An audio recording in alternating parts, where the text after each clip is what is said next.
Hello viewers and welcome back to my channel. Guys, आज मैं एक romantic animated movie 5 centimetre per second को explain करने जा रही हूँ। तो गाइस, इस मूवी के 3 चैप्टर्स हैं। पहले चैप्टर में हम एक लड़के तकाकी को देखते हैं जो कि टोक्यो में एक एलिमेंट्री स्कूल का स्टूडेंट होता है। वो एक दिन एक लड़की अकारी से मिलता है जो कि अभी नई नई उसी के स्कूल में ट्रांसफर हुई थी।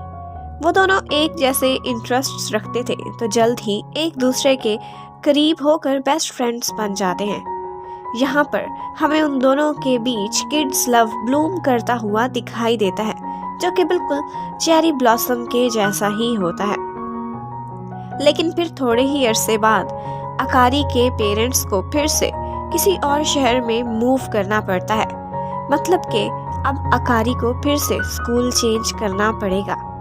लेकिन फिर भी उसके चले जाने के बाद अकारी और टकाकी लेटर्स के थ्रू एक दूसरे से जुड़े रहते हैं। लेकिन फासले आ जाएंगे और उनके बीच दोस्ती मेंटेन करना कितना मुश्किल हो जाएगा ये हम आगे बढ़ के देखेंगे।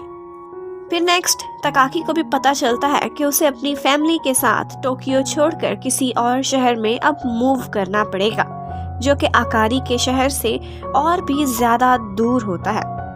तो अब टकाकी और अकारी दोनों डिसाइड करते हैं कि टकाकी के दूसरे शहर में जाने से पहले वो दोनों एक दफा जरूर मिलेंगे।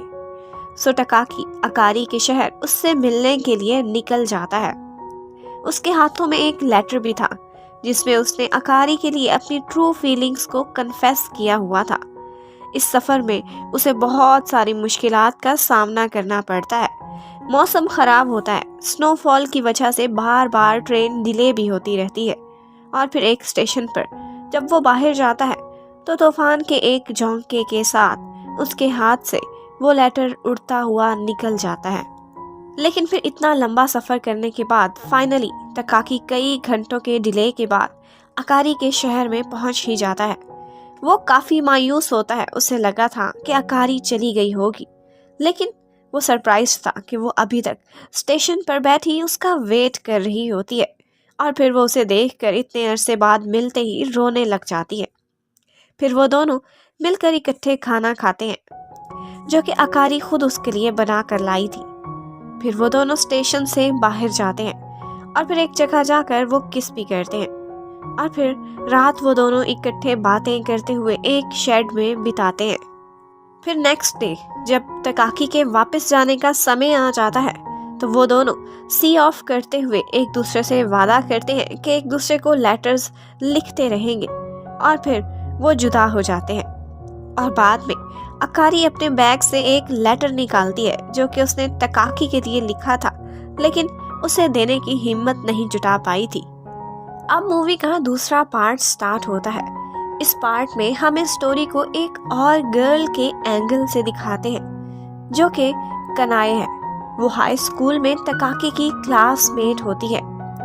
कनाए का टकाकी पर बहुत पुराने अरसे का साइलेंट क्रश होता है। वो टकाकी के क्लोज होना चाहती थी ताकि किसी दिन अपनी फीलिंग्स उससे शेयर कर सके। लेकिन यहाँ पर टकाकी हम हमेशा सैड और डिप्रेस्ड दिखाई देता है। वो जब कभी कनाए से मिलता भी था तो कहीं खोया खोया होता था, बहुत गहरी बातें करता था। एक्चुअली वो कभी भी अकारी को नहीं भुला पाया था और उससे दूरी अब टकाकी को खाए जा रही थी। कनाए ये भी नोट करती है कि टकाकी अक्सर अपने फोन पर मैसेजेस करता रहता है, लेकिन इनफैक्ट वो ये मैसेजेस किसी और लड़की को नहीं बल्कि अकारी को माइंड में रख कर लिखता था, लेकिन उसे कभी भी सेंड नहीं करता था। फिर एक दिन कनाए हिम्मत करके टकाकी को अपनी फीलिंग्स कन्फेस करने ही लगती है, लेकिन उसी टाइम एक रॉकेट लॉन्च इवेंट हो जाता है और टकाकी की अटेंशन डाइवर्ट हो जाती है। मौका हाथ से निकल जाता है और फिर कनाए खुद को समझा लेती है कि टकाकी के दिल में कोई और ही है, वो किसी और से लव करता है और अगर मैं उसे सब कुछ सच बता भी दूं तो टकाकी के लिए जस्ट अ फ्रेंड ही रहूंगी हमेशा। तो वो खामोश रहने का ही फैसला करती है और फिर अपना प्यार अपने ही दिल में दफना कर वो उस रात रो कर सो जाती है। अब मूवी का थर्ड और लास्ट पार्ट स्टार्ट होता है इसमें हमें दिखाते हैं कि तकाकी अडल्ट और इंडिपेंडेंट हो चुका है और टोक्यो में एक कंप्यूटर प्रोग्रामर की जॉब कर रहा होता है। लेकिन अब भी उसकी लाइफ में कोई एक ऐसा खला था जो फिल नहीं हो रहा था। वो सैड और खोया खोया रहता था।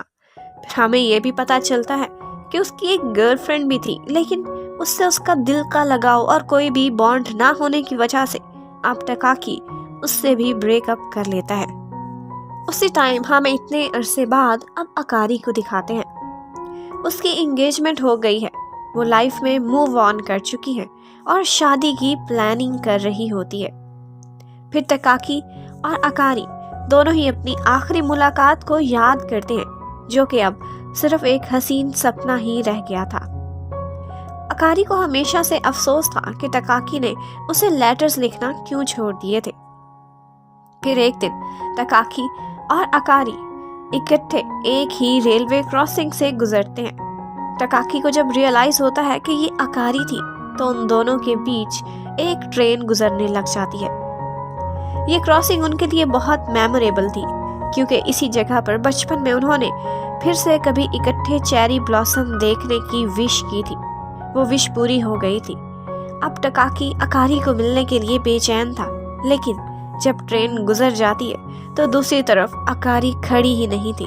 उसने तकाकी का वेट ही नहीं किया था। तो तकाकी के फेस पर अब एक स्माइल आ जाती है। उसके बरसों की बेचैनी अब खत्म हो गई थी।